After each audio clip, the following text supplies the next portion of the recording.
नमस्कार। रात के 8 बज चुके हैं और वक्त हो गया है हमारे खास बुलेटिन बांसवाड़ा पत्रिका का। आप देख रहे हैं बीबीसी राजस्थान और मैं हूं आपके साथ ईशा सिंह। चलिए शुरुआत करते हैं आज की सबसे बड़ी खबरों से। डालते हैं एक नजर आज की सुर्खियों पर। बांसवाड़ा के राजेश पंचाल हुए शौर्य चक्र से सम्मानित एवं श्री सीआरपीएफ में है सहायक कमांडेंट। राजस्थान बोर्ड 12वीं कला वर्ग परिणाम घोषित। नैन्सी कलाल बनी प्रदेश की द्वितीय टॉपर। बिजली ट्रेडिंग से बांसवाड़ा की फैक्ट्रियों का उत्पादन प्रभावित, उद्योगपतियों ने जताई नाराजगी। पीएम श्री गढ़ी में प्रतिभाओं का बहुमान। छोटी सरवा गांव के पास 2 बाइक की डुमरा गांव में बोलेरो की टक्कर से मिल कर्मचारी घायल, एमजी अस्पताल में चल रहा उपचार। जुड़वा बहन पूर्वी और परी ने रचा इतिहास, कला व विज्ञान संकाय में उत्कृष्ट प्रदर्शन किया।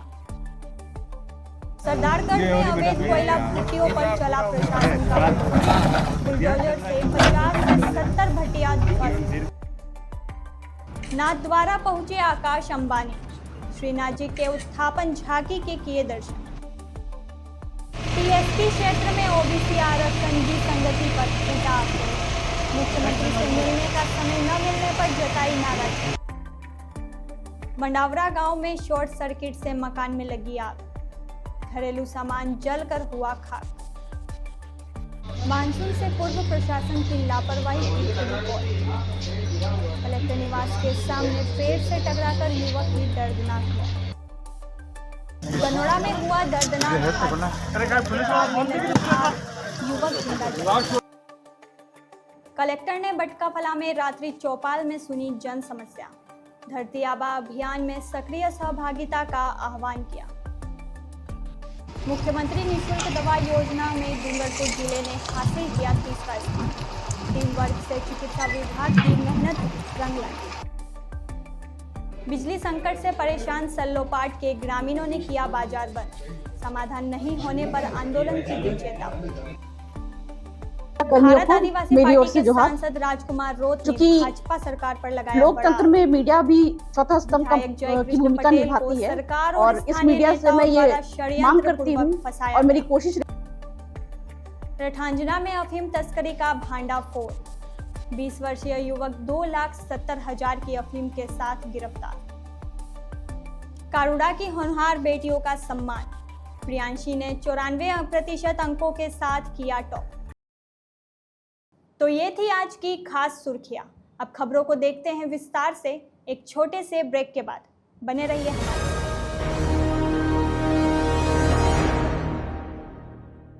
लियो इंटरनेशनल स्कूल बांसवाड़ा में 2025 के लिए एडमिशन्स ओपन हैं। यहाँ मिलती है एक्सपीरियंस टीचिंग फैकल्टी हर सब्जेक्ट में, जो बनाए पढ़ाई को इंटरेस्टिंग और इजी। यहाँ पर हैं शानदार स्पोर्ट्स फैसिलिटीज जैसे क्रिकेट, फुटबॉल, बास्केटबॉल, एथलेटिक्स और कई इंडोर आउटडोर गेम्स। बॉयज और गर्ल्स के लिए अलग अलग हॉस्टल की सुविधा, सेफ और कंफर्टेबल स्टे। हर एरिया के लिए ट्रांसपोर्ट फैसिलिटी भी अवेलेबल है। स्कूल में है modern science labs, computer lab और फुली अपडेटेड लाइब्रेरी। ये सिर्फ एक स्कूल नहीं, एक सपनों की शुरुआत है। तो देर किस बात की, आज ही एडमिशन के लिए कांटेक्ट करें लियो इंटरनेशनल स्कूल बांसवाड़ा। बांसवाड़ा जिले के खमेरा गांव के मूल निवासी राजेश पंचाल को नक्सलियों से लोहा लेते हुए गंभीर रूप से घायल होने के बावजूद उनको मार गिराने के लिए सीआरपीएफ के सहायक कमांडेंट राजेश पंचाल को शौर्य चक्र से सम्मानित किया गया। पंचाल को यह सम्मान राष्ट्रपति द्रौपदी मुर्मू ने गुरुवार को राष्ट्रपति भवन में डिफेंस इन्वेस्टिचर सेरेमनी 2025 के पहले फेज के दौरान दिया। इस दौरान सशस्त्र बलों, केंद्रीय सशस्त्र पुलिस बलों और राज्य और संघ शासित प्रदेश पुलिस के कर्मियों को 4 मरणोपरांत सहित 6 कीर्ति चक्र और 7 मरणोपरांत सहित 33 शौर्य चक्र प्रदान किए। यह वीरता पुरस्कार कर्मियों को अपने कर्तव्य के दौरान अदम्य साहस और बहादुरी दिखाने के लिए दिए गए। पुरस्कार पाने वालों में भारतीय सेना, सीआरपीएफ, एयरफोर्स और जम्मू कश्मीर पुलिस के सुरक्षा कर्मी शामिल हैं, जिसमें बांसवाड़ा जिले के खमेरा गांव के मूल निवासी सीआरपीएफ के सहायक कमांडेंट राजेश पंचाल को शौर्य चक्र से सम्मानित किया गया।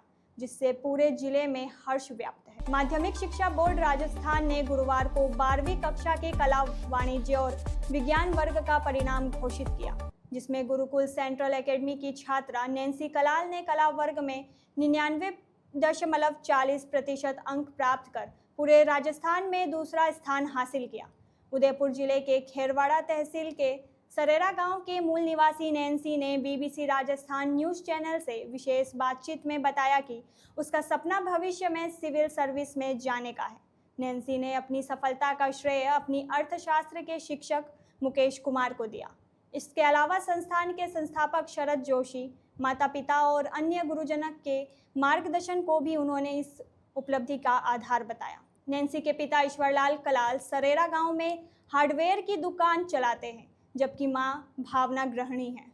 नैन्सी ने बताया कि वह नियमित रूप से प्रतिदिन 6 घंटे पढ़ाई करती थी, जिसका नतीजा आज उसकी इस बड़ी सफलता के रूप में सामने आया है। नैन्सी की इस उपलब्धि से पूरे क्षेत्र में खुशी का माहौल है और लोग उसकी मेहनत व समर्पण की सराहना कर रहे हैं। जी सर, मेरे को तो विश्वास था मेरी बच्ची पे, क्योंकि ये खेरवाड़ा नोबल्स स्कूल में पढ़ के आई थी। वहाँ पे भी इनके प्रिंसिपल सर इनकी प्रशंसा कर रहे थे।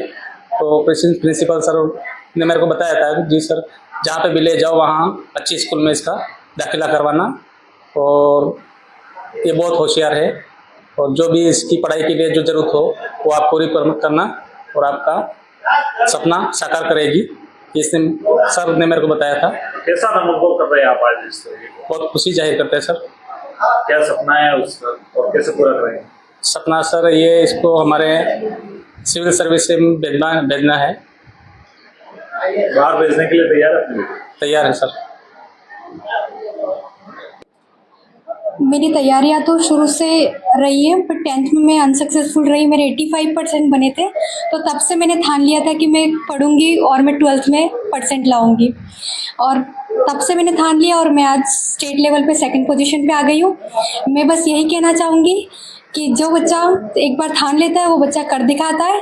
हर इंसान के अंदर आत्मविश्वास को जागना, हर इंसान को अपना आत्मविश्वास जगाना चाहिए।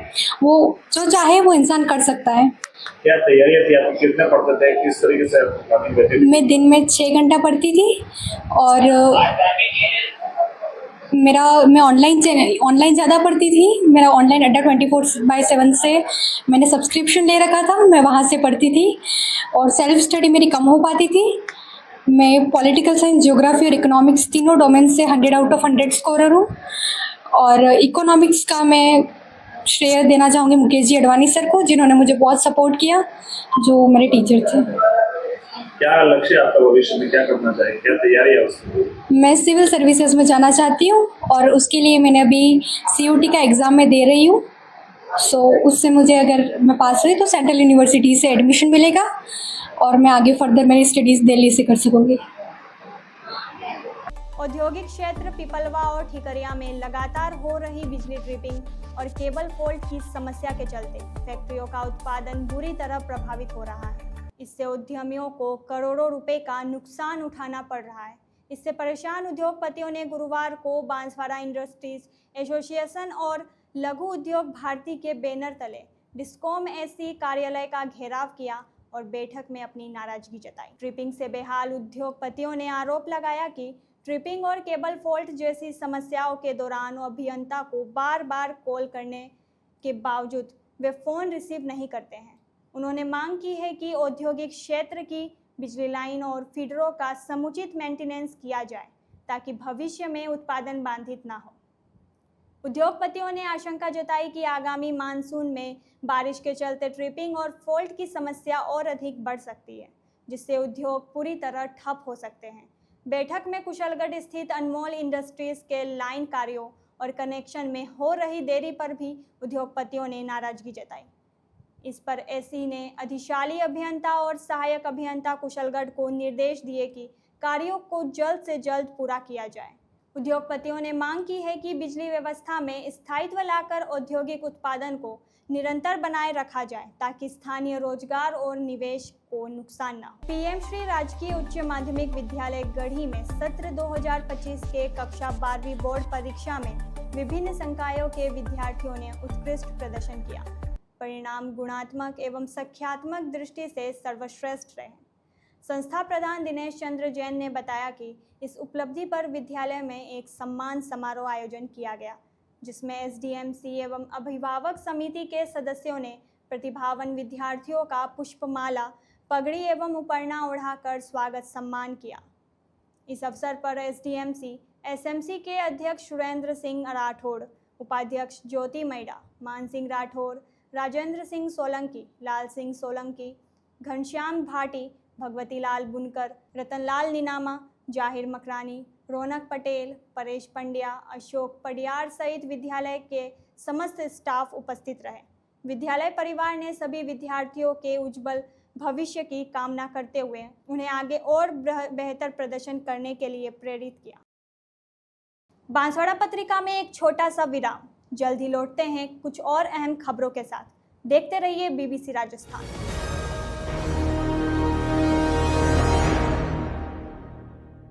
लियो इंटरनेशनल स्कूल बांसवाड़ा में 2025 के लिए एडमिशन्स ओपन हैं। यहाँ मिलती है एक्सपीरियंस टीचिंग फैकल्टी हर सब्जेक्ट में, जो बनाए पढ़ाई को इंटरेस्टिंग और इजी। यहाँ पर हैं शानदार स्पोर्ट्स फैसिलिटीज जैसे क्रिकेट, फुटबॉल, बास्केटबॉल, एथलेटिक्स और कई इंडोर आउटडोर गेम्स। बॉयज और गर्ल्स के लिए अलग अलग हॉस्टल की सुविधा, सेफ और कंफर्टेबल स्टे। हर एरिया के लिए ट्रांसपोर्ट फैसिलिटी भी अवेलेबल है। स्कूल में है modern science labs, computer lab और फुली अपडेटेड लाइब्रेरी। ये सिर्फ एक स्कूल नहीं, एक सपनों की शुरुआत है। तो देर किस बात की, आज ही एडमिशन के लिए कांटेक्ट करें लियो इंटरनेशनल स्कूल बांसवाड़ा।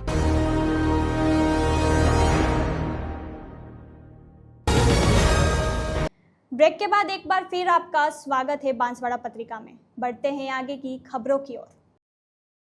छोटी सरवा गांव के पास गुरुवार रात करीब 10 बजे दो बाइक की आमने सामने जोरदार भिड़ंत हो गई, जिसमें एक युवक गंभीर रूप से घायल हो गया। हादसे के बाद राहगीरों ने तुरंत एम्बुलेंस को सूचना दी। सूचना मिलते ही एम्बुलेंस मौके पर पहुंची और घायल युवक को प्राथमिक उपचार के लिए कुशलगढ़ के स्थानीय अस्पताल ले जाया गया। हालत गंभीर होने पर युवक को देर रात करीब 12 बजे एमजी अस्पताल रेफर किया गया, जहां डॉक्टर डोडियार ने उसे मृत घोषित कर दिया। मृतक की पहचान शैलेश पुत्र देवजी निवासी सातलिया के रूप में हुई है। परिजनों की सूचना पर कोतवाली थाना पुलिस ने शव को मोर्चरी में रखवाया। पुलिस ने परिजनों के रिपोर्ट के आधार पर आगे की कार्रवाई करते हुए शव का पोस्टमार्टम करवाकर उसे परिजनों को सौंपने की प्रक्रिया शुरू कर दी है। हादसे के कारणों की जांच जारी है। शैलेश पिता देवजी कहाँ का रहने वाला है ये? छोटी सरवा सातलिया। छोटी सरवा सातलिया। और एक्सीडेंट कहाँ हुआ? छोटी सरवा के पास में।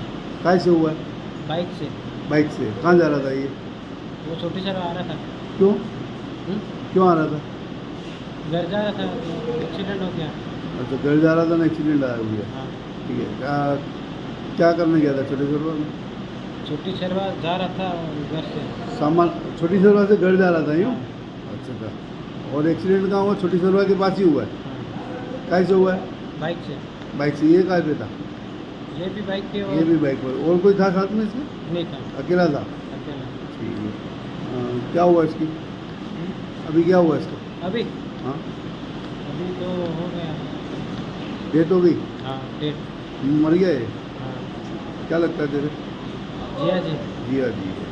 दानपुर थाना क्षेत्र के डुंगरा गांव में एक बोलेरो वाहन ने बाइक सवार मिल कर्मचारी को जोरदार टक्कर मार दी। हादसे में युवक के हाथ और पैर पे गंभीर चोटें आई हैं। हादसे के तुरंत बाद राहगीरों ने एम्बुलेंस को सूचना दी। मौके पर पहुंची एम्बुलेंस ने घायल युवक को प्राथमिक उपचार के लिए छोटी सरवन के अस्पताल पहुंचाया। स्थिति गंभीर होने पर प्राथमिक उपचार के बाद युवक को एमजी अस्पताल रेफर कर दिया गया। मिल कर्मचारी की पहचान दिनेश पुत्र रकमचंद्र निवासी डुंगरा के रूप में हुई है। परिजनों ने बताया कि दिनेश मयूर मिल में कार्य करता है और गुरुवार देर रात ड्यूटी के बाद घर लौट रहा था, तभी सामने से आ रही बोलेरो ने उसे टक्कर मार दी। एमजी अस्पताल में दिनेश का उपचार जारी है और उसे वार्ड में भर्ती कर लिया गया है। पुलिस मामले की जांच कर रही है। मामला हुआ है? दिनेश पिता रकमचंद। कहाँ के रहने वाले? ये डुंगरा दानपुर। ठीक है। क्या घटना घटी है? क्या घटना घटी है? ये बाइक से आ रहा था मील से। इंजेक्शन बाद में लगा देना। मील में काम करने गया था, शाम को आ रहा था मील से। अभी रात को घर आ रहा था। फिर कोई गाड़ी वाला ठोक के चला गई। कौन सी गाड़ी थी? 4 व्हीलर थी? मैक्स गाड़ी। हाँ, 4 व्हीलर। ठीक है। ये बाइक पर थे? ये बाइक ने 4 व्हीलर में टक्कर मारी। तो कहाँ ले गए थे? छोटी सरोवर ले गए क्या? नहीं, डायरेक्ट लेके आए तुम? तो घर के पास ही हुआ? कहाँ हुआ? हाँ, पास में। और रहने वाले कहाँ के? डूंगरा। और घटना कहाँ घटी? डूंगरा ही हुई है। कोई दुश्मनी तो नहीं है? नहीं। राजकीय उच्च माध्यमिक विद्यालय सुरवानिया की छात्रा पूर्वी पाटीदार पुत्री विनोद पाटीदार ने कक्षा 12वीं कला सकाय में 98.60% अंक प्राप्त कर विद्यालय, परिवार और नगर बागीदोरा का नाम रोशन किया है। विद्यालय प्राचार्य हरेंद्र जोशी ने बताया कि पूर्वी के प्रदर्शन से उन्हें बेहद गर्व है। उन्होंने बताया कि पूर्वी से 97% अंक लाने की उम्मीद थी, लेकिन उसने उससे भी बढ़कर प्रदर्शन किया। पूर्वी ने 10वीं कक्षा में 89% अंक प्राप्त किए। पूर्वी पाटीदार ने बताया कि उनका लक्ष्य सिविल सेवा में जाना है और वे प्रतिदिन विद्यालय के समय के अतिरिक्त 4 घंटे नियमित रूप से पढ़ाई करती थी। अपनी सफलता का श्रेय उन्होंने अपने माता पिता और गुरुजनों को दिया। पूर्वी के पिता विनोद पाटीदार कृषक है और माता गृहिणी है।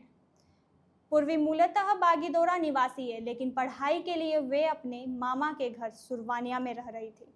उन्हें क्रिकेट खेलना और संगीत सुनना बहुत पसंद है। परी पाटीदार ने विज्ञान सकाय में हासिल किए 95 अंक। पूर्वी की जुड़वा बहन परी पाटीदार ने बागीदोरा में अध्ययन करते हुए 12वीं विज्ञान सकाय में 95% अंक प्राप्त किए। इस तरह दोनों बहनों ने एक साथ सर्वोच्च अंक प्राप्त कर अपने माता पिता का नाम गौरवान्वित किया। पूर्वी को संस्कृत, हिंदी, साहित्य, हिंदी अनिवार्य और भूगोल जैसे 4 विषयों में 99 अंक प्राप्त हुए हैं। पूर्वी और परी जुड़वा बहनें हैं। परी की तरह पूर्वी भी विज्ञान विषय लेना चाहती थी, लेकिन सुरवानिया विद्यालय में विज्ञान सकाय उपलब्ध न होने के कारण उन्होंने कला सकाय चुनी। राजसमंद जिले के सरदारगढ़ क्षेत्र में अवैध रूप से संचालित कोयला भट्टियों पर जिला प्रशासन ने बड़ी कार्रवाई करते हुए लगभग 50 से 70 भट्टियों को ध्वस्त कर दिया है। यह कार्रवाई जिला कलेक्टर के निर्देश पर तहसीलदार और पुलिस बल की संयुक्त टीम द्वारा की गई। कार्रवाई के दौरान अवैध भट्टियों पर बुलडोजर चलाकर उन्हें पूरी तरह नष्ट कर दिया, जिससे अवैध कोयला कारोबारियों में हड़कंप मच गया है। प्रशासन ने बताया कि ये भट्टियां पर्यावरण के लिए अत्यंत हानिकारक थी और नियमों की अनदेखी कर अवैध रूप से संचालित की जा रही थी। लंबे समय से इन भट्टियों को लेकर शिकायतें मिल रही थी, जिसके बाद जिला कलेक्टर ने सख्त रुख अपनाया और कार्रवाई के निर्देश दिए। तहसीलदार ने स्पष्ट किया कि भविष्य में भी अवैध गतिविधियों के खिलाफ सख्त कार्रवाई जारी रहेगी। उन्होंने कहा कि क्षेत्र में किसी भी गैर कानूनी कार्य को बर्दाश्त नहीं किया जाएगा। पुलिस ने क्षेत्र की निगरानी और सतर्कता बढ़ा दी है ताकि ध्वस्त की गई भट्टियां दोबारा शुरू न हो सके। प्रशासन की इस कार्रवाई को स्थानीय लोगों का भी समर्थन मिल रहा है, जो लंबे समय से इस समस्या से परेशान। लंबे समय से शिकायतें मिल रही थी कि ये जो पेड़ है नीम के और देसी बबूल वगैरह से ये काट के इनका कोयला बनाया जा रहा है। तो पटवारी से पूरे एरिया में सर्वे करवाई और नियमानुसार इनके खिलाफ कार्रवाई करा के आज लगभग 50-60 भट्टियाँ तोड़ी गई। और कल भी मैंने पनौतिया में 18 भट्टियाँ तोड़ी थी। बाकी लगभग मैंने उधर बादला में भी 100 भट्टियाँ तोड़ी थी। बाकी और भी जो भी शिकायतें मिलेगी और नियमानुसार कार्रवाई करके उनको तोड़ दूंगा।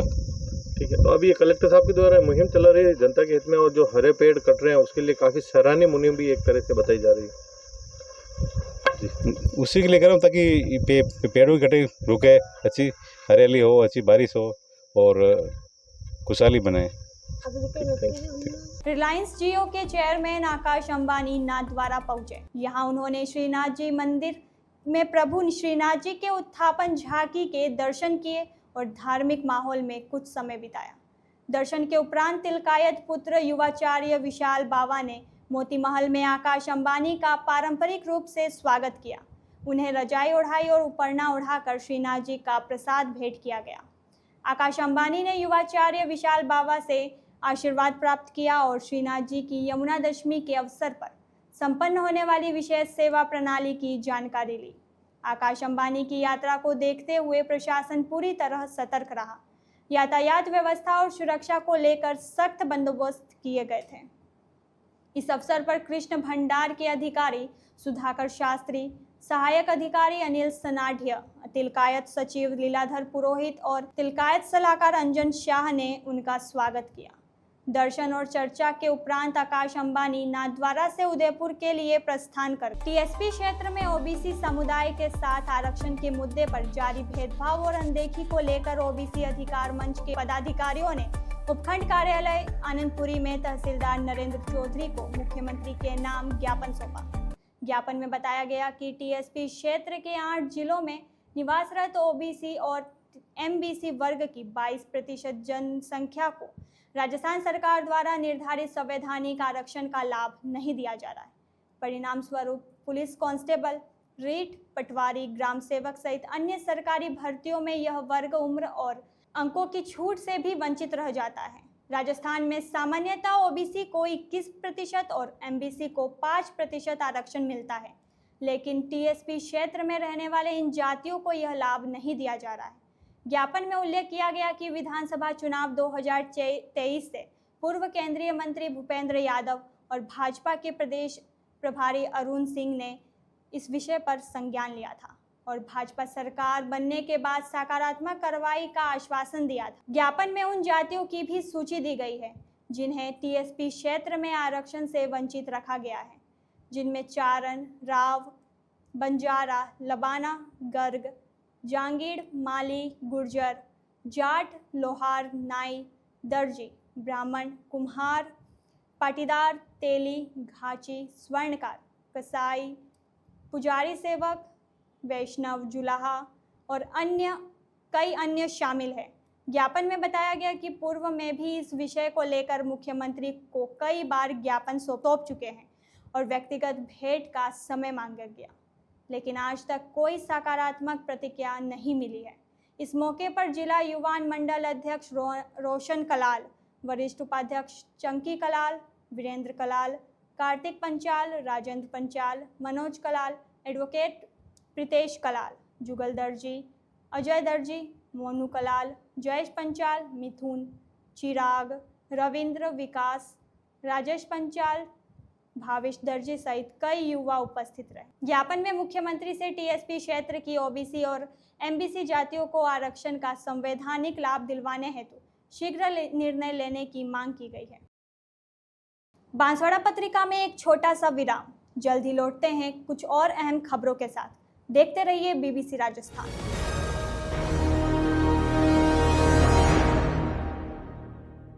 लियो इंटरनेशनल स्कूल बांसवाड़ा में 2025 के लिए एडमिशन्स ओपन हैं। यहाँ मिलती है एक्सपीरियंस टीचिंग फैकल्टी हर सब्जेक्ट में, जो बनाए पढ़ाई को इंटरेस्टिंग और इजी। यहाँ पर हैं शानदार स्पोर्ट्स फैसिलिटीज जैसे क्रिकेट, फुटबॉल, बास्केटबॉल, एथलेटिक्स और कई इंडोर आउटडोर गेम्स। बॉयज और गर्ल्स के लिए अलग अलग हॉस्टल की सुविधा, सेफ और कंफर्टेबल स्टे। हर एरिया के लिए ट्रांसपोर्ट फैसिलिटी भी अवेलेबल है। स्कूल में है modern science labs, computer lab और फुली अपडेटेड लाइब्रेरी। ये सिर्फ एक स्कूल नहीं, एक सपनों की शुरुआत है। तो देर किस बात की, आज ही एडमिशन के लिए कांटेक्ट करें लियो इंटरनेशनल स्कूल बांसवाड़ा।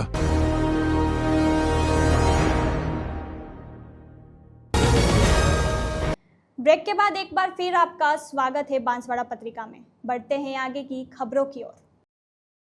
अरनोद उपखंड क्षेत्र की ग्राम पंचायत मंडावर के नई आबादी क्षेत्र में एक आवासीय मकान में भीषण आग लग गई। यह आग गौरीशंकर प्रजापति के मकान में लगी, जिससे घर में रखा सारा घरेलू सामान जलकर राख हो गया। प्रारंभिक जानकारी के अनुसार आग लगने का कारण शॉर्ट सर्किट बताया जा रहा है। घटना के समय घर के सदस्य समय रहते बाहर निकल गए, जिससे किसी भी प्रकार की जनहानि नहीं हुई। हालांकि आग ने मकान में रखा घरेलू सामान, प्लास्टिक, पाइप, चादरें, सूखला और अन्य जरूरी वस्तुएं पूरी तरह जलकर खाक कर दी। आग लगते ही गांव में अफरा तफरी मच गई। ग्रामीणों ने तत्परता दिखाते हुए आग बुझाने का प्रयास शुरू कर दिया और तुरंत प्रशासन को सूचना दी। प्रतापगढ़ नगर परिषद के दमकल वाहन मौके पर पहुंचे, जिसके सहयोग से ग्रामीणों ने मिलकर आग पर काबू पाया। हालांकि तब तक आग काफ़ी नुकसान कर चुकी थी। घटना की सूचना मिलते ही ग्राम पंचायत के वार्ड नंबर 4 के प्रतिनिधि जमनालाल मीणा मौके पर पहुंचे। उन्होंने शुक्रवार सुबह जानकारी देते हुए बताया कि पीड़ित गौरी शंकर प्रजापति का परिवार आर्थिक रूप से कमजोर है और इस अग्निकांड से उन्हें भारी नुकसान हुआ है।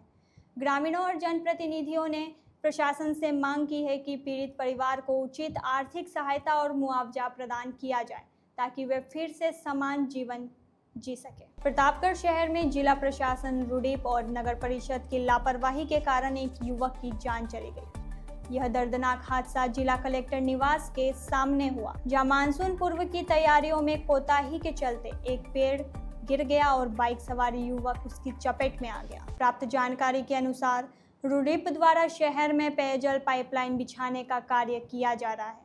बुधवार को कलेक्ट्री से गांधी आश्रम तक सड़क किनारे गहरी खुदाई की गई थी, जिससे सड़क के किनारे लगे पेड़ों की जड़ें कमजोर हो गई।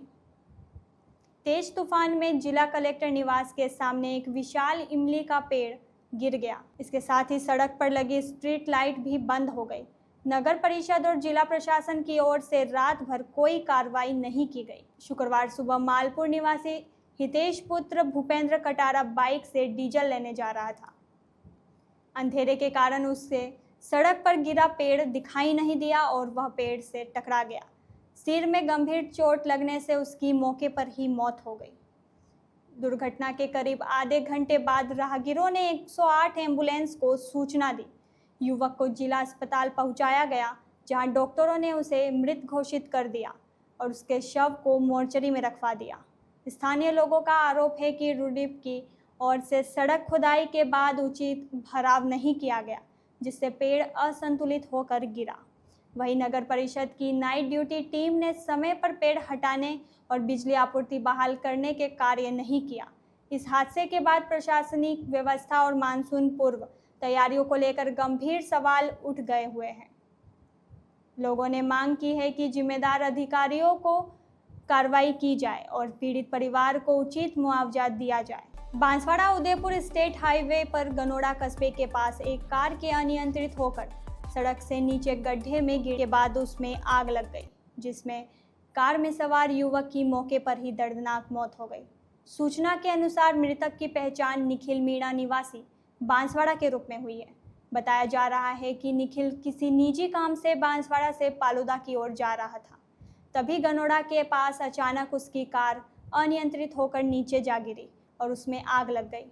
आग इतनी भयानक थी कि निखिल कार से बाहर नहीं निकल पाया और जिंदा जल गया। हादसे की सूचना घाटोल डिप्टी महेंद्र मेघवंशी और मोटागांव थाना अधिकारी राम सिंह पुलिस जाब्ते के साथ मौके पर पहुंचे।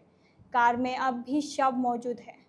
मृतक के पिता और बहन भी घटनास्थल पर पहुंच गए हैं। परिजनों का रो रो कर बुरा हाल है। पुलिस मामले की जांच में जुटी। डूंगरपुर जिला कलेक्टर अंकित कुमार सिंह की अध्यक्षता में ग्राम पंचायत बटकाफला में रात्रि चौपाल का आयोजन हुआ, जिसमें बड़ी संख्या में ग्रामीणों ने भाग लिया। चौपाल में कलेक्टर ने ग्रामीणों की समस्या गंभीरता से सुनी और संबंधित अधिकारी को त्वरित समाधान के निर्देश दिए। कलेक्टर सिंह ने आगामी 15 से 30 जून तक आयोजित होने वाले धरती आबा जनजातीय ग्राम उत्कृष्ट अभियान की जानकारी देते हुए कहा कि इस अभियान का उद्देश्य जन कल्याणकारी योजनाओं में आ रही रुकावटों को दूर करना, योजनाओं का सीधा लाभ पहुंचाना है। उन्होंने ग्रामवासियों से अभियान में सक्रिय सहभागिता निभाने की अपील की। कार्यक्रम के दौरान जल जीवन मिशन, सड़क निर्माण, वृद्धावस्था और दिव्यांग पेंशन, उचित मूल्य की दुकान, आंगनवाड़ी भवन और सामुदायिक भवन निर्माण समेत कई विकास कार्यों में आ रही समस्याओं को लेकर ग्रामीणों ने शिकायतें दर्ज कराई। कलेक्टर ने इन कार्यों की धीमी प्रगति पर नाराजगी जताते हुए संबंधित अधिकारियों को तेजी से कार्य पूर्ण करने के निर्देश दिए। इसके अलावा कार्यक्रम में शैक्षणिक और खेल उपलब्धियों की उत्कृष्ट प्रदर्शन करने वाले बच्चों का सम्मान भी किया। कलेक्टर ने उन्हें आगे बढ़ने के लिए प्रोत्साहित किया और शिक्षा, स्वास्थ्य व स्वच्छता को लेकर जागरूक रहने की अपील की। कार्यक्रम में जल स्रोत की सफाई, एनीमिया मुक्त अभियान और शिक्षा जागरूकता जैसे मुद्दों पर भी विस्तार से चर्चा की। रात्रि चौपाल में अधिकारियों की टीम के साथ साथ बड़ी संख्या में ग्रामीण मौजूद रहे। मुख्यमंत्री निःशुल्क दवाई योजना में डूंगरपुर जिले ने उल्लेखनीय प्रगति करते हुए प्रदेश में तीसरा स्थान प्राप्त किया। यह सफलता जिले के चिकित्सा विभाग के सतत प्रयास, नियमित मॉनिटरिंग और योजनाबद्ध कार्य प्रणाली का परिणाम है। राजस्थान मेडिकल सर्विसेज कॉरपोरेशन द्वारा जारी हालिया रैंकिंग में डूंगरपुर को 5,815 अंक प्राप्त हुए हैं। पिछले वर्ष यह जिला 9वें स्थान पर था, लेकिन अब एक बड़ी छलांग लगाकर तीसरे पायदान पर पहुंच गया है।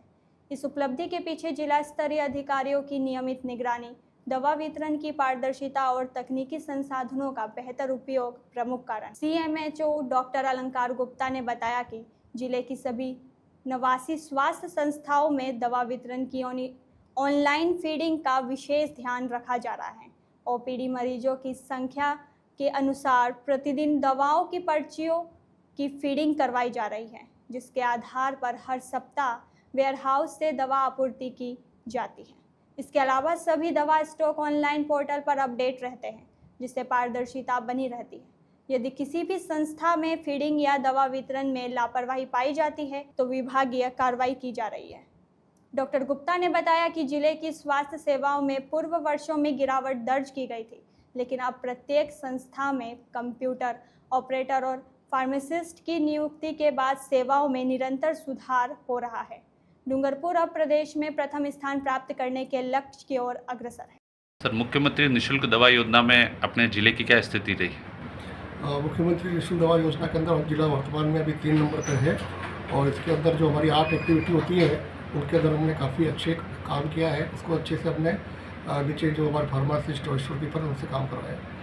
सर, इसमें गत महीनों की तुलना में जैसे इस बार अपन बेहतर स्थिति में रहे थे, किस प्रकार से काम में एफर्ट किया गया और क्या रणनीति बनाई गई? इसके लिए हमने मेडिकल ऑफिसर, स्टोर कीपर और फार्मासिस्ट का ब्लॉक वाइज हमने मीटिंग की और जो लोग कम काम कर रहे थे उन पर हमने फोकस करके उनको प्रेरित करके काम करवाया। 3 दिन से बिजली नहीं मिलने पर परेशान सल्लोपाट और गांगरतलाई क्षेत्र के ग्रामीणों ने बाजार बंद कर विरोध जताया।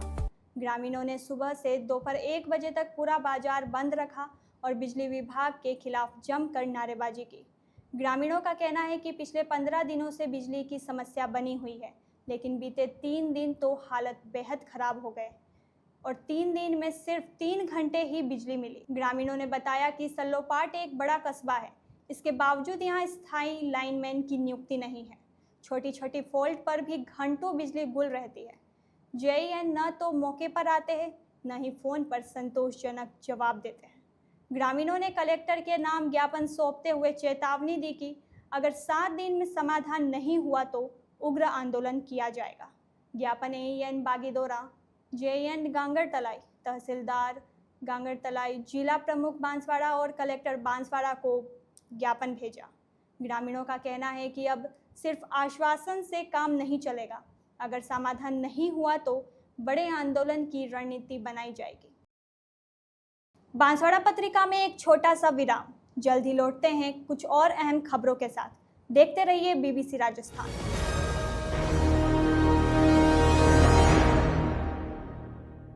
लियो इंटरनेशनल स्कूल बांसवाड़ा में 2025 के लिए एडमिशन्स ओपन हैं। यहाँ मिलती है एक्सपीरियंस टीचिंग फैकल्टी हर सब्जेक्ट में, जो बनाए पढ़ाई को इंटरेस्टिंग और इजी। यहाँ पर हैं शानदार स्पोर्ट्स फैसिलिटीज जैसे क्रिकेट, फुटबॉल, बास्केटबॉल, एथलेटिक्स और कई इंडोर आउटडोर गेम्स। बॉयज और गर्ल्स के लिए अलग अलग हॉस्टल की सुविधा, सेफ और कंफर्टेबल स्टे। हर एरिया के लिए ट्रांसपोर्ट फैसिलिटी भी अवेलेबल है। स्कूल में है modern science labs, computer lab और फुली अपडेटेड लाइब्रेरी। ये सिर्फ एक स्कूल नहीं, एक सपनों की शुरुआत है। तो देर किस बात की, आज ही एडमिशन के लिए कांटेक्ट करें लियो इंटरनेशनल स्कूल बांसवाड़ा।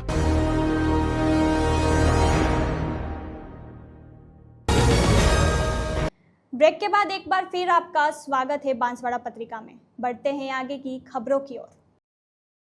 बांसवाड़ा डूंगरपुर लोकसभा क्षेत्र से बांसवाड़ा आदिवासी पार्टी के सांसद राजकुमार रोत ने भाजपा सरकार पर बड़ा आरोप लगाते हुए कहा कि भ्रष्टाचार निरोधक ब्यूरो द्वारा बागीदोरा विधायक जय कृष्ण पटेल को सरकार और स्थानीय नेताओं द्वारा षड्यंत्र पूर्वक फंसाया गया है।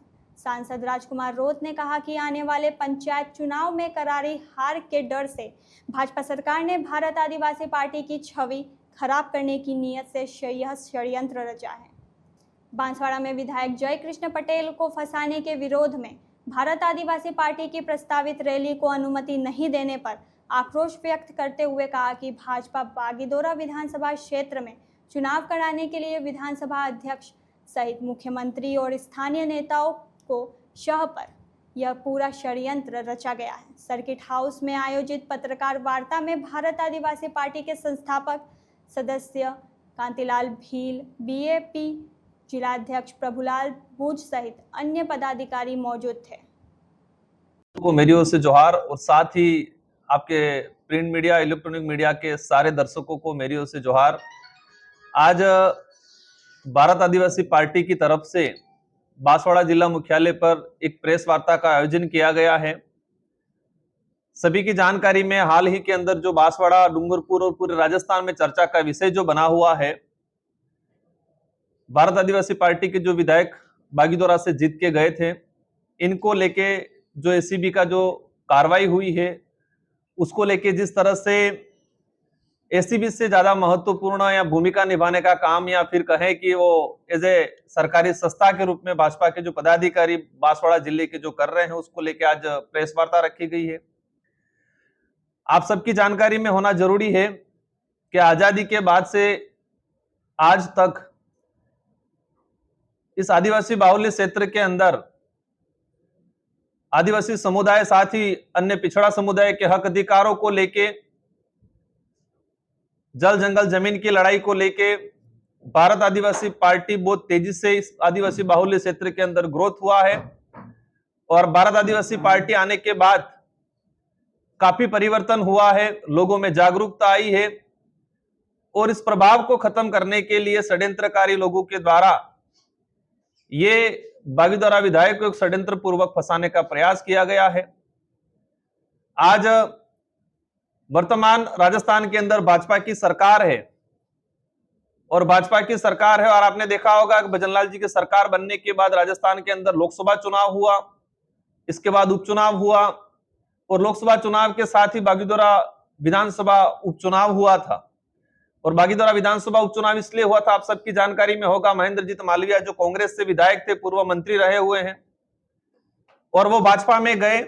और वो भाजपा में क्यों गए, क्या कारण रहे, सारी जनता को पता है, ये बताने का जरूरत नहीं है कि वो क्या कारण रहा। तो वो सीट खाली होने के बाद लोकसभा चुनाव के साथ ही बागीदोरा की जनता ने जय कृष्ण पटेल को 51,000 वोटों से एक भारी बहुमत से जिताया था।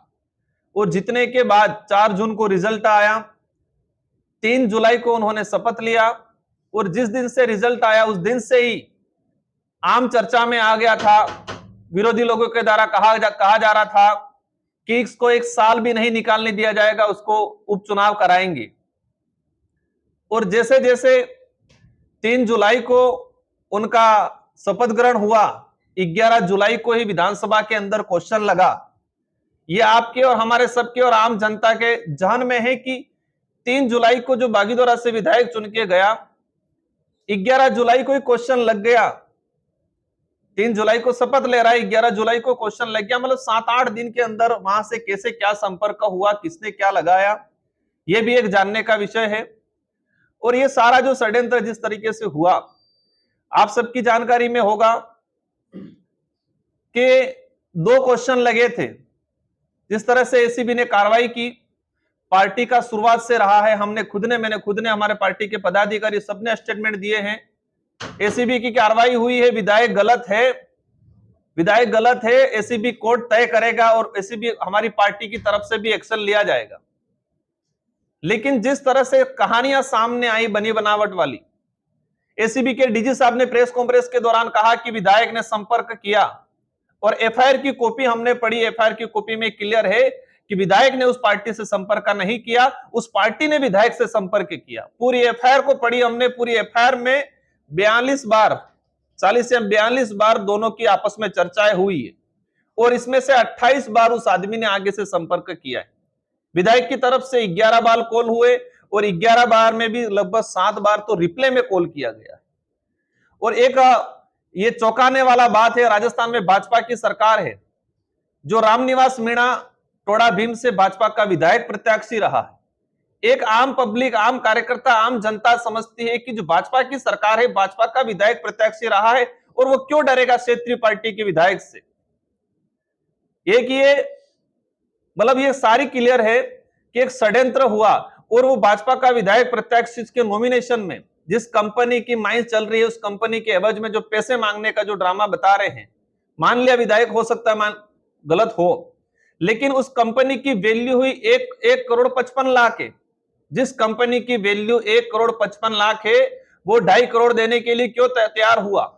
और जो पैसे देने आया है रामनिवास मीणा का बच्चा रविंद्र मीणा, उसने 2011 में LLB की है, सुप्रीम कोर्ट में प्रैक्टिस किया है। एक सुप्रीम कोर्ट का जो वकील रहा है वहां प्रैक्टिस कर रखी है, वो भी बसपा से विधायक प्रत्याशी रहा है। इस लेवल का जानकार आदमी विधायक प्रत्याशी, उसके पिताजी भाजपा के नेता रहे हैं। इस तरह का आदमी एक विधायक से डर के क्यों पैसे देगा? क्यों? विधानसभा के अंदर क्वेश्चन लगा, डिपार्टमेंट ने, सरकार ने जवाब दिया कि किसी प्रकार का अवैध खनन नहीं हो रहा है। अगर अवैध खनन नहीं हो रहा था तो वो क्यों डर के पैसे दे रहा था? या तो सरकार गलत थी, विधानसभा को गुमराह किया, जवाब दिया कि कोई अवैध खनन नहीं हो रहा है दोनों क्वेश्चनों के अंदर, या फिर ये पूरा षड्यंत्र था।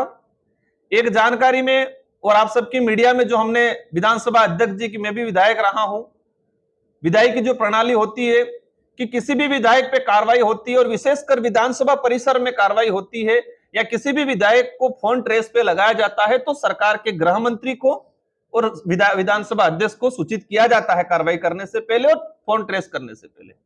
तो गृह मंत्री भजनलाल जी है, आज राजस्थान के मुख्यमंत्री है, विधानसभा अध्यक्ष जी हमारे वासुदेव जी है, उनका कार्रवाई के दौरान स्टेटमेंट आता है कि मेरी जानकारी में नहीं था, कार्रवाई होने के बाद जानकारी में आया। ये राजस्थान की जनता को गुमराह कर रहे हैं। एक आदिवासी विधायक को फंसाने का षड्यंत्र किया गया है, क्योंकि विधानसभा अध्यक्ष को बिना जानकारी के एसीबी या कोई भी कार्रवाई नहीं कर सकता है। सेंट्रल की जो एजेंसी है वो भी अगर रूलिंग में विधायक है उस पर सीधी कार्रवाई नहीं कर सकते विधानसभा अध्यक्ष को सूचित किए बिना, लेकिन अध्यक्ष जी ने कहा कि मेरी जानकारी में नहीं था। इन सारी कहानियों से सामने आता है कि ये प्री प्लान एक एजेंडा था। एक बागीदोरा सीट से जो चुन के गया था, बागीदोरा की जनता ने 51,000 की लीड देके जो जिताया था, और आप सबकी जानकारी में होगा यह षड्यंत्र आज से ही नहीं। इस इलाके में यह इलाका कहा जाता है संतों की भूमि है, शहीदों की भूमि है। संत सुरमाल महाराज हो, मावजी महाराज हो, गोविंद गुरु महाराज, देवापुरी महाराज, मामा बालेश्वर जी की भूमि रही है। इन लोगों ने इस क्षेत्र में, आदिवासी बाहुल्य क्षेत्र के उद्धार के लिए काम किया है। इनके जो अधूरे सपनों को लेके जिस भी संगठन ने आज तक काम किया है, इन संगठनों को षड्यंत्र पूर्वक फंसाने का काम आज तक हुआ है। यही उदाहरण है। भारत आदिवासी पार्टी क्षेत्र के हक अधिकारों को लेके, इन संतों के अधूरे सपनों को पूरा करने को लेके लड़ रही थी, और यही षड्यंत्रकारी लोग राजस्थान के अंदर जब पैसा कानून बना 2011 में, उस पैसा कानून को नपुंसक बनाने का काम किया जो आज षड्यंत्रकारी लोग। प्रतापगढ़ जिले के रठांजना क्षेत्र में पुलिस ने अफीम तस्करी के मामले में बड़ी सफलता हासिल की। पुलिस ने 545 ग्राम अवैध अफीम के साथ एक 20 वर्षीय युवक को गिरफ्तार किया है। जब्त की गई अफीम की बाजार में अनुमानित कीमत करीब 2,70,000 रुपये बताई जा रही है।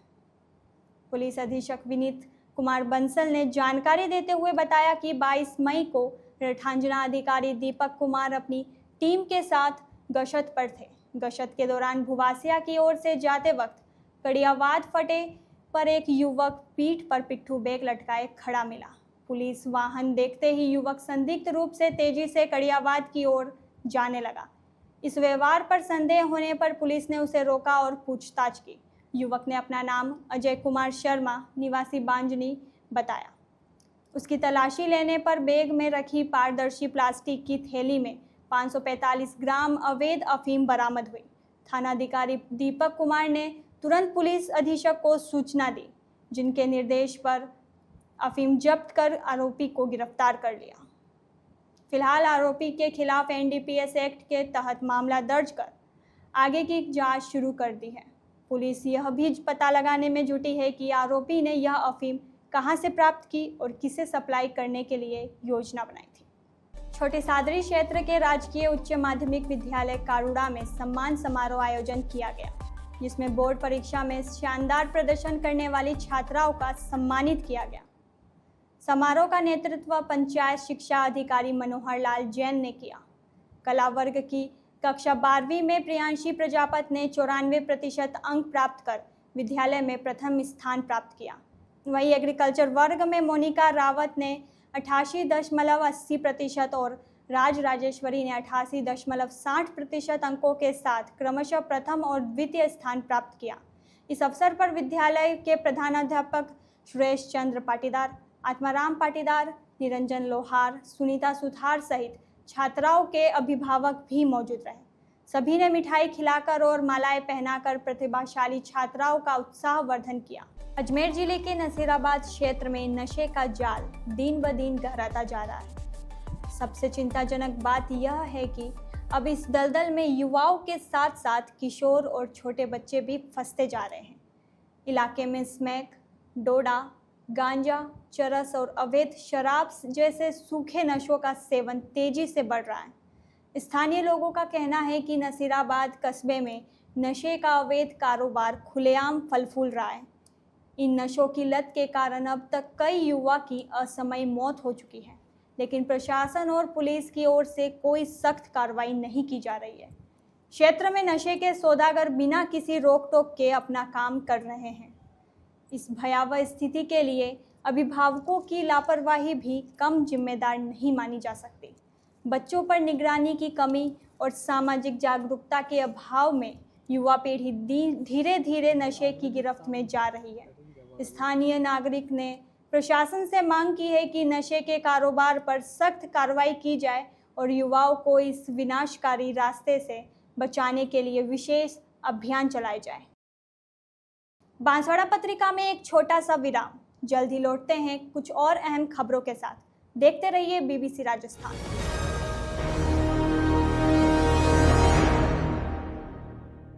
लियो इंटरनेशनल स्कूल बांसवाड़ा में 2025 के लिए एडमिशन्स ओपन हैं। यहाँ मिलती है एक्सपीरियंस टीचिंग फैकल्टी हर सब्जेक्ट में, जो बनाए पढ़ाई को इंटरेस्टिंग और इजी। यहाँ पर हैं शानदार स्पोर्ट्स फैसिलिटीज जैसे क्रिकेट, फुटबॉल, बास्केटबॉल, एथलेटिक्स और कई इंडोर आउटडोर गेम्स।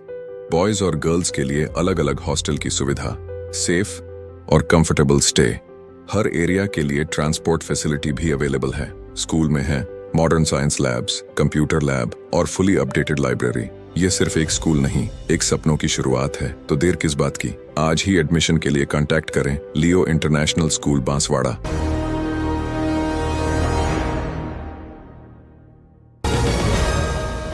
ब्रेक के बाद एक बार फिर आपका स्वागत है बांसवाड़ा पत्रिका में। बढ़ते हैं आगे की खबरों की ओर। झुंझुनू जिले के मांदरी गांव के सपूत CRPF के डिप्टी कमांडेंट लखवीर सिंह मेघवाल को देश के तीसरे सर्वोच्च वीरता पुरस्कार शौर्य चक्र से सम्मानित किया गया। यह सम्मान उन्हें 30 जनवरी 2024 को छत्तीसगढ़ के दंतेवाड़ा में नक्सली मुठभेड़ के दौरान अदम्य साहस और वीरता का प्रदर्शन करने के लिए प्रदान किया गया। गुरुवार को राष्ट्रपति भवन नई दिल्ली में आयोजित भव्य सैन्य समारोह में महामहिम राष्ट्रपति द्रौपदी मुर्मू ने उन्हें यह वीर पुरस्कार प्रदान किया। सम्मान प्राप्त करने के बाद जब वे अपने पैतृक गांव मांदरी लौटे तो सिंघाड़ा से लेकर गांव तक करीब 14 किलोमीटर तक की यात्रा के दौरान जगह जगह उनका भव्य स्वागत किया गया। ग्रामीणों ने फूल मालाएं और पुष्प वर्षा से अपने वीर लाडले का अभिनंदन किया। इस दौरान डीजे की धुनों पर तिरंगा रैली भी निकाली गई। 30 जनवरी 2024 का दिन CRPF के लिए गर्व का क्षण था, जब 201 कोबरा बटालियन का नेतृत्व कर रहे लखवीर सिंह दंतेवाड़ा के सघन जंगलों में सर्च ऑपरेशन पर थे। इसी दौरान नक्सलियों ने घात लगाकर अचानक हमला कर दिया। सिर में गंभीर चोट लगने के बावजूद लखवीर सिंह ने न केवल मोर्चा संभाला बल्कि असाधारण धैर्य और साहस का परिचय देते हुए कई नक्सलियों को मार गिराया। उन्होंने अपने साथियों की जान बचाने के लिए ढाल बनकर जंग लड़ी। इस मुठभेड़ में 2 जवान शहीद हो गए, लेकिन लखवीर की वीरता से नक्सली खेमे में हड़कंप मच गया और वे पीछे हटने पर मजबूर हो गए। आज ये मेरे लिए बहुत खुशी की बात है कि मतलब मेरे पति ये शौर्य चक्र यहाँ लेके आए हैं। मैं बहुत खुश हूँ। मेरा पूरा परिवार, पूरा CRPF फोर्स, कोबरा बटालियन सब बहुत खुश हैं आज, और पूरा मांदरी गांव की तरफ से मैं उनको मतलब सबको धन्यवाद देना चाहती हूँ जो यहाँ आए हैं और हमारा प्रोत्साहन बढ़ा रहे हैं। की मिट्टी का कमाल है। जब हम पढ़ते थे यहाँ पे तब से ही हम किताबों में पढ़ते आए थे मेजर हवलदार पीरू सिंह का नाम, जिन्हें परमवीर चक्र से सम्मानित किया गया था। उनसे इंस्पायर होकर हमने भारतीय अर्धसैनिक बल ज्वाइन किया था। 2010 में मैंने ज्वाइन करने के बाद जो है नक्सल प्रभावित क्षेत्र में अपना कार्यकाल शुरू किया। उसी कार्यकाल के दौरान माननीय प्रधानमंत्री श्री नरेंद्र मोदी के एक सपने थे कि 2026 तक नक्सलवाद को हम जड़ से उखाड़ फेंकेंगे। वो कार्य हमें दिया गया। उस कार्य को बड़ी तत्परता से और बड़ी लगन से हम लोग कर रहे हैं। और सीआरपीएफ देश का एकमात्र ऐसा बल है जो कि इस नक्सलवाद की बहुत सारी मार झेल चुका है। उसके साथ ही साथ उसने बहुत अच्छा उसका जवाब भी दिया है और हमारे सैनिक लगातार उस क्षेत्र में अपनी कार्रवाई कर रहे हैं और उम्मीद है कि मार्च 2026 तक नक्सलवाद पूरी तरह से खत्म हो जाएगा। कैसे ऑपरेशन को पूरा किया? जो ऑपरेशन हमें दिया गया था वो फॉरवर्ड ऑपरेटिंग बेस स्टेब्लिश करने के लिए दिया गया था, जिसमें कि ग्रामीण इलाके, जो सुदूर ग्रामीण इलाके हैं जहाँ पे प्रशासन की पहुँच नहीं पहुँच पाती है, जहाँ तक सुविधाएं नहीं पहुँच पाती हैं, उन क्षेत्रवासियों को सरकार की सारी सुविधाएं मुहैया कराई जाएं। इस चीज़ को ध्यान में रखते हुए सरकार का एक नियम था कि उस जगह फॉरवर्ड ऑपरेटिंग बेस लगाया जाए, जहां से समाज के जो असामाजिक तत्व हैं उनको वहां से मार भगाया जाए। जो कि नक्सलवाद उस क्षेत्र में पनपा हुआ है उसको जड़ से उखाड़ फेंकना है। इसी कार्रवाई के लिए हम गए थे 30 जनवरी 2024 को। तब नक्सलियों ने हम पे घेरा डाल करके बहुत तगड़ा फायर किया था। 4.5 घंटे का इनकाउंटर चला था। 4.5 घंटे के इनकाउंटर में मेरी कंपनी थी, मैं उसका कमांडर था। उस ऑपरेशन के दौरान जो है मुझे लगभग 1.5 घंटे तक हम लड़ते रहे, नक्सलियों को मुंह तोड़ जवाब देते रहे। उसके बाद मैं घायल हो गया था। मेरे सर पे आके वहाँ का एक BCL होता है, barrel grenade launcher, that was blasted on my head. और फ्यूरियसली जो है मेरे सिर से जो है ब्लड निकल रहा था, लेकिन मैंने अपना पटका बांधा और मुझे याद था कि मैं अगर यहाँ से निकलूंगा, मैं मेरे सैनिकों को छोड़ करके निकलूंगा तो मैं आम मुंह दिखाने लायक नहीं रहूंगा। इंकलाब जिंदाबाद। तो उसके बाद मैंने जो है अपना पटका बांधा और लगातार मोर्चा संभाले रखा। जितने भी हमारे जवान थे, जितने भी मेरे सबॉर्डिनेट्स थे, उनको सबको मोटिवेट किया और उनको साथ में लगातार कंधे से कंधा मिलाकर लड़ता रहा। इसके बावजूद मेरे सीनियर ऑफिसर्स ने बोला कि आपको ब्लीडिंग ज़्यादा हो रही है, आप निकलिए यहाँ से। मैंने कहा सर नहीं निकलूंगा जब तक कि आप ये मेरे जवान जो है नहीं निकल जाते। मैं उनकी बातों को दरकिनार करते हुए और लगातार वहाँ पे मोर्चा संभाले रहा। पूरी कार्रवाई होने के दौरान हमारे 2 साथी शहीद हुए। उन दोनों साथियों के परिवारों के प्रति मेरी संवेदनाएं हैं और वो दोनों साथी जो हमारे हमेशा याद रखे जाएंगे। उनको भी कल जो है माननीय राष्ट्रपति महोदया ने उनको भी शौर्य चक्र से नवाजा है। और इस ऑपरेशन की इस ऑपरेशन को बड़ी सफलता से जो है उन्होंने माना और उनको एक रिकॉग्निशन दिया है। आज गांव में बदलाने अपनी माटी में पहुंचे हैं, क्या कहेंगे इसके लिए? सम्मान हो रहा है। बिल्कुल सर, झुंझुनू में पहुंचने के बाद लगता है कि हाँ मेरे घर पहुंच गया हूं। और शुरू से ही ये मेरा इच्छा थी कि मैं फौज में जाऊं। और झुंझुनू के हर एक युवा जो है बड़ा इंस्पायर्ड रहता है फौज से।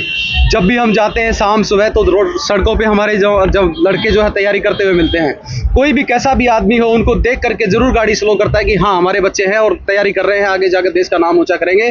तो इस कारण से वो सब लोग अपना उनको साइड देते हैं और उनको प्रेरित करते हैं कि आप हाँ करिए, हम आपके साथ हैं। और जिस तरीके से आप लोगों ने ये स्वागत किया है मेरा, और मुझे इतनी उम्मीद नहीं थी कि ऐसा होगा, मैं आपका तहे दिल से आभार प्रकट करता हूँ और आप लोगों का आभारी रहूँगा और झुंझुनू का नाम आगे ऐसे ही रोशन करता रहूँगा।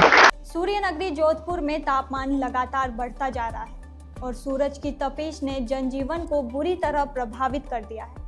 मौसम विभाग के अनुसार जोधपुर में तापमान 43 डिग्री सेल्सियस को पार कर सकता है, जबकि फलोदी में पारा 44 डिग्री तक पहुंचने की संभावना है। भीषण गर्मी से इस दौर में शहर ही नहीं बल्कि ग्रामीण क्षेत्रों में भी हालत और अधिक गंभीर है। गर्मी के इस कहर के बीच अपने मुवक्किलों की पैरवी करने वाले अधिवक्ताओं की हालत भी खस्ता होती जा रही है। इस स्थिति को देखते हुए Rajasthan high court advocate association Jodhpur के अध्यक्ष रत्नाराम ठोलिया ने न्यायालय परिसर में नवाचार करते हुए एक राहतकारी कदम उठाया है। करीब 26,000 वर्ग फीट खुले क्षेत्र में ग्रीन कॉरिडोर तैयार किया गया है, जिसमें हरे पर्दे लगाकर छांव का प्रबंध किया गया है ताकि अधिवक्ताओं को चिलचिलाती धूप से कुछ राहत मिल सके। साथ ही कोर्ट परिसर में ठंडे पानी की मशीनें भी लगाई गई हैं। अध्यक्ष रत्नाराम ठोलिया ने बताया कि अधिवक्ताओं के लिए जगह जगह नींबू पानी और इमली पानी से भरे कैंपर लगवाए गए हैं, जिससे वे गर्मी से होने वाली गंभीर बीमारियों जैसे हीट स्ट्रोक से बच सके। उन्होंने बताया कि हाई कोर्ट प्रशासन एवं जिला एवं सेशन न्यायाधीश को पत्र लिखकर यह आग्रह किया था कि इस भीषण गर्मी में अधिवक्ताओं को कोट और काला गाउन पहनने की छूट दी जाए। यह आग्रह स्वीकार कर लिया गया है, जिससे अब अधिवक्ताओं को गर्मी में काला कोट और गाउन पहनने की अनिवार्यता नहीं रहेगी। सर, लगातार भीषण गर्मी पड़ रही है, पारा 43 डिग्री को आज छूने वाला है। इसके साथ ही आगे नौतपा आने वाला है, तेज़ गर्मी पड़ेगी। इसको लेकर अधिवक्ताओं की हालत जो है ज़रा खराब हो जाती है। हमने राजस्थान में ज़्यादातर टेम्परेचर हाई रहता है, करीब 50 डिग्री के बाहर पहुँच जाता कभी बार। तो उसी को मद्देनजर रखते हुए association Rajasthan high court advocate association ने विचार किया क्यों ना अधिवक्ताओं के लिए कुछ अच्छी सुविधा की जाए, क्योंकि अधिवक्ताओं को इस भीषण गर्मी में कोर्ट में धूप में जाना पड़ता है, वो भी कोट पहन कर। तो इस भीषण गर्मी में काला कोट पहन कर जाना पड़ता है, बहुत मुश्किल है। उसी को ध्यान में रखते हुए एसोसिएशन ने ये तय किया कि अधिवक्ताओं के लिए जो खुला है जगह, उसको हम ग्रीन कॉरिडोर से ढकेंगे और उसी के मद्देनजर हम अभी तक करीब 25-30 हज़ार स्क्वायर फीट ग्रीन कॉरिडोर लग चुका है और आगे भी कार्य चल रहा है। जहाँ जहाँ जगह खुली है वहाँ सब जगह ग्रीन कॉरिडोर लगेगा। और इस गर्मी में देखते हुए एसोसिएशन ने ये भी तय किया कि अधिवक्ताओं के लिए यहाँ पर पीने की वैसे ठंडी मशीनें खूब लगी हुई है भामा साहब के सहयोग से एसोसिएशन के मार्फत। और अब एसोसिएशन के मार्फत यहाँ जो पानी कैंपर है उसमें नींबू पानी और इमली पानी के कैंपर भी यहाँ पहनने की सुविधा के लिए रखा जाएंगे।